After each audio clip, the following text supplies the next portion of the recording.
Good morning, everyone. I am shooting this weekend in Washington, D.C.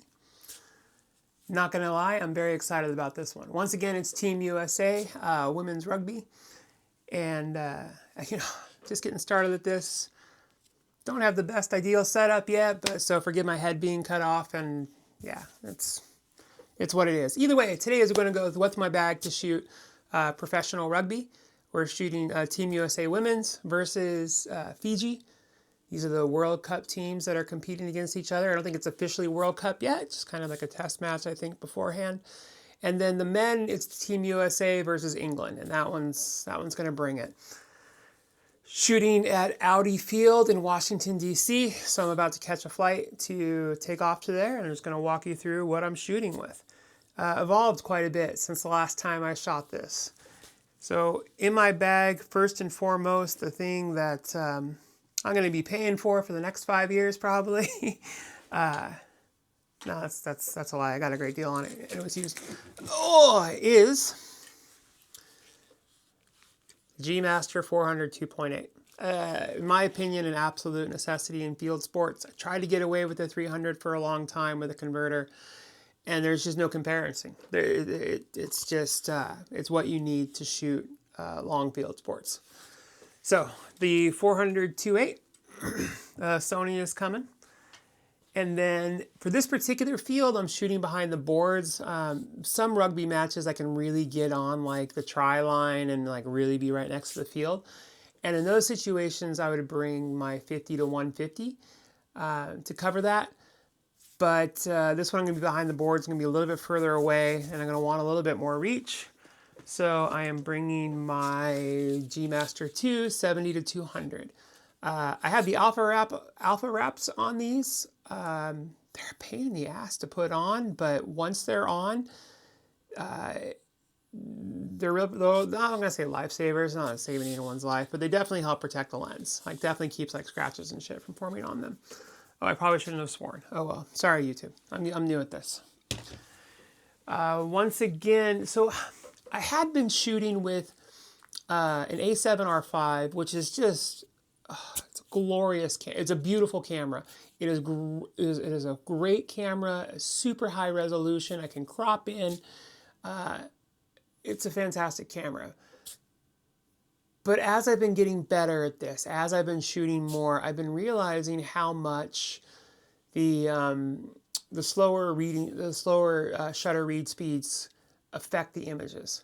I kept noticing that my A9 III, the images were sharper when it came to sports. Everything was it just felt better. It felt right. And I was really confused because the A7R5 is objectively a better camera as far as image quality is concerned, higher resolution,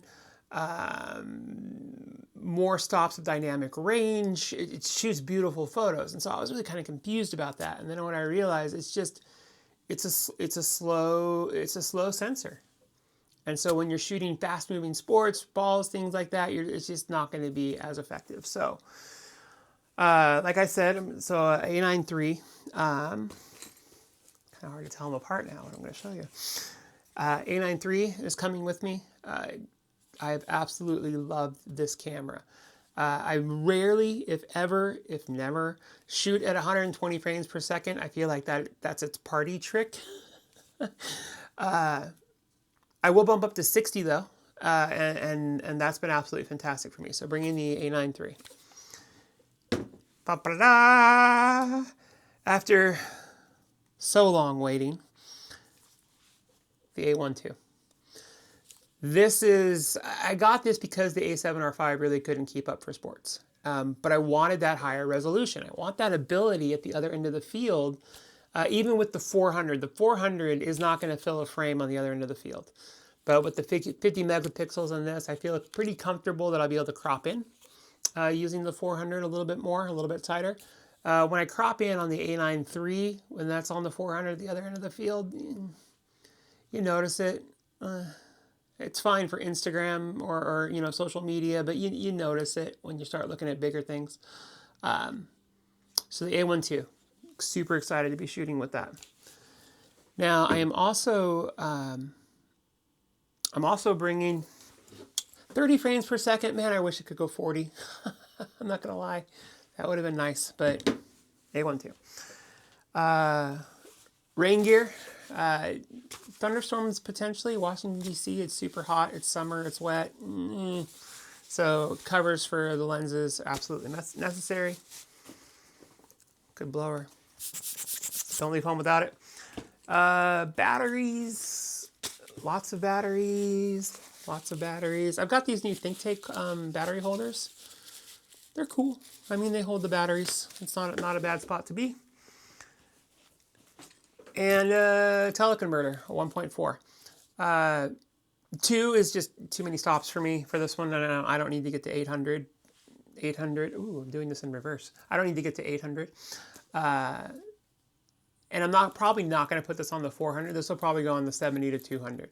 Depending on how far back I am from the boards, I mean, that essentially gets me 100 to 280, which is sometimes the better. Sony, if you ever wanted to come out with that 100 to 300 2.8 that Canon has, oh, I would buy it. I would buy it the second it came out. So, just throwing that out there. 100, 300, f2.8. Either way, going to be excited. I'm getting to know the team a little bit better, which is fantastic. More of the players. And so that kind of makes shooting a lot more fun. When you know the players, you're talking with them, you're chatting with them, you can post the games online. It's just a lot better experience. Anyway, that's me. About to catch a flight. Washington, D.C. Here we come.